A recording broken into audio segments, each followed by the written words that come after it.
A popular fish is taking up residency along the East Coast, and it could have a permanent effect on native plants and species. Hello, everyone, and welcome to Comcast Newsmakers. I'm Robert Trainum. As always, thank you very much for joining us.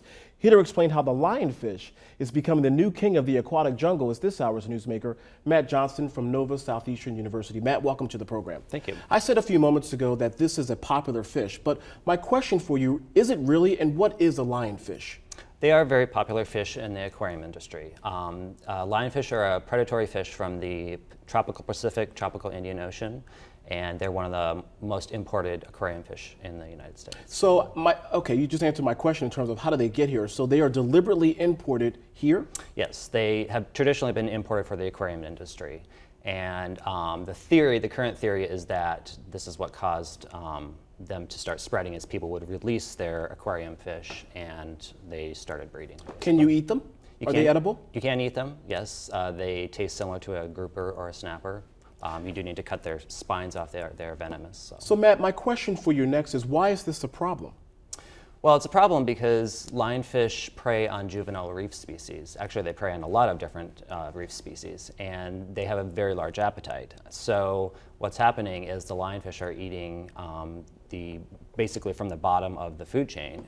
They're eating all the juvenile fish and causing reduced recruitment on reefs. So is it safe to assume that they are, because they're not in their natural habitat, that they are messing up the natural ecosystem to a certain degree? Exactly. They're not meant to be in this ecosystem. I mean, they developed in the tropical Pacific where there's different predators, there's different things that control them, and those things are just not present in the Atlantic. So they're spreading very rapidly. And so for the benefit of our viewers at home that are watching this program, what is the solution? What can be done to curtail this problem, if in fact it is a problem? Well, really it's kind of gotten to the point where there's control measures that can reduce populations in certain locations. However, lionfish are here to stay. I mean, it's just there's too many of them in too many areas to completely wipe out the population. I want to go to a slide here because I think this is very important in terms of the simulation process that I think you kind of invented, if you will. This map dictates what? Basically, that map shows the red dots are locations where adult populations would survive, and the yellow are eggs or larvae spreading, mostly in the case of lionfish on currents. And obviously, when you take a look at this map, it's all along the East Coast. So this is not just a Florida problem. This is not just a Southeastern American problem. This is a Northeastern, or could be a Northeastern problem as well.